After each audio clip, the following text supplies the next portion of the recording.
Hi guys, welcome to Peace and Pretty. Honey here. Today I'm doing a short video of my newest book purchase, the Greek magical papyri.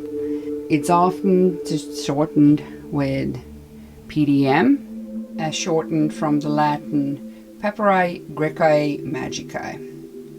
So PGM. What is amazing that we still have this collection of, magical text that was written probably somewhere between 100 BCE to the 400 CE or something around that.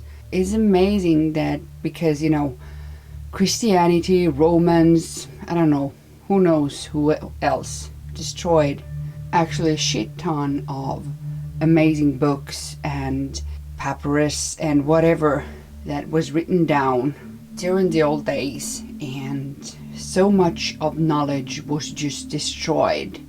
Whatever we have left, we have to treasure. And it was amazing to really see how many people have done so much effort for us to have this book today. It's been, hundreds of years in making to get the actual book on my table and my cottage at the backwoods of Finland. So for that I am grateful. And why I wanted to get this book is some of it are just some of the spells or incantations or whatever you would call each of them are just short scribbles from here and there and not much of use. And it is a collection with Greek deities, Egyptian deities, even Jewish deities, even a hint of Christianity in the mix. And it's just a litany after litany after litany of these texts, which were originally written in Greek or in Coptic, the old Egyptian language, and several just different languages and different sources. And then eventually one dude got the hold of the collection, a few centuries ago, and sold bits and pieces around the world to different museums, and somehow they were preserved, and as through a real miracle they were once again collected into one book. And I think that it's gonna be highly practical, magical book for me, but I think it is something that I just want to own a piece of that history, even though it's just translations. But to have even a slightest hint on what the magicians of ancient Egypt were doing means so much for me. And I thought that just for fun and for an example, I'd do a little kind of example of one spell that includes my favorite dude, Thoth, in it. So just for you guys to get an idea what type of things there are included in this book, just in case you've never seen it. And I will link a few videos down below in the description box if you really get interested on the Greek magical papyri, so you can study more, because I'm not an expert at this topic once again. So if you want to know more, check out the links below. But let's jump into the example. And my example is the PGM 149 to 62, the god's arrival. So underneath the spell it says it's preparations. A new lamp whose wick is of byssus cloth, which is very clean. You should fill it with genuine oil. You should burn it. You should write your command on a new papyrus.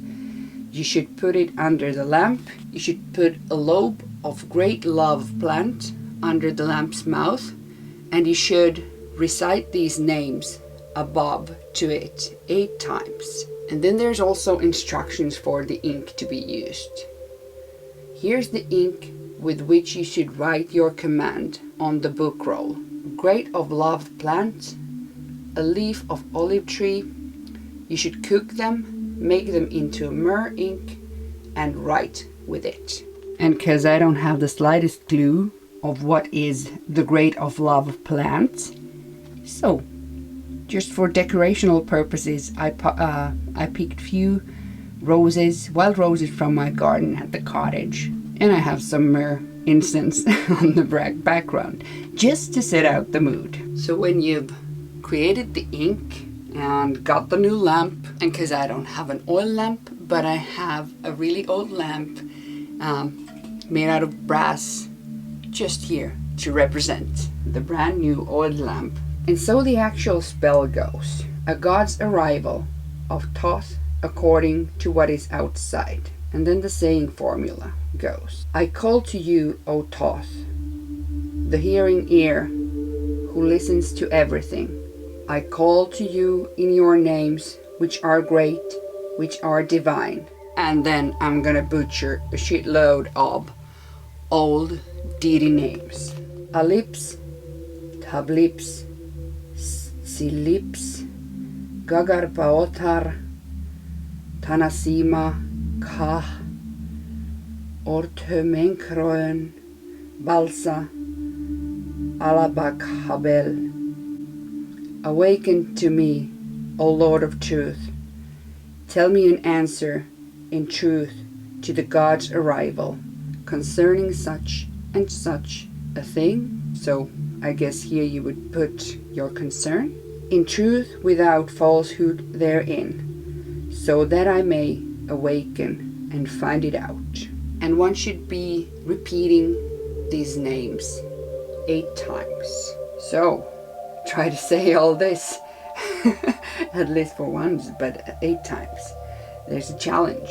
So there was one example of the Greek magical papyri on an invocation to Thoth. And just to give you a sneak peek on what it looks inside if you've never seen into this book, it has 2 prefaces, then the table of the spells and explanations and references. Then it just keeps on listing and listing these PGM number 7 or PGM number 12, whatever. And then it gives you these numbers behind it, but no page numbers, so it's kind of tricky to find the spells first. Then there is a list of in which museum each of these papyri are, like London, Paris, Strasbourg, Berlin, one even in Uppsala, so Sweden, Oxford, Cairo, Oslo, Vienna, Leipzig, Brussels. So in many places. So if any of these cities is close to you, go and check out one magical papyri in real life if you can. I've never seen one in real life, but I'm definitely gonna at some point. And some of these have drawings and images, but a lot of it just mainly looks like the gibberish that I just tried to pronounce to you. But I think this is definitely not a book to read on one sitting. Well, maybe if you have a really weird brain, but I think it's sometimes to look a spell, how it was done, and maybe use it as an inspiration or just as a curio. So at first, at least, I was, I didn't have any expectations. I didn't know what to expect when I got this. And first I was a bit puzzled and surprised, but now that I've spent this whole morning with the book and watching some YouTube clips about it and Wikipedia, whatever, trying to understand it a bit better, I think that I will find some ways to also maybe use it at some point. But let me know, do you have the Greek magical papyri? Have you used it? If in case you have it, and in case you have any favorites, let me know which spells do you like in it the most, or is it just something that you would never waste your money to? I think I just wanted to have this amazing piece of history, for the appreciation that it ever even survived to our days. Until next time, bye guys.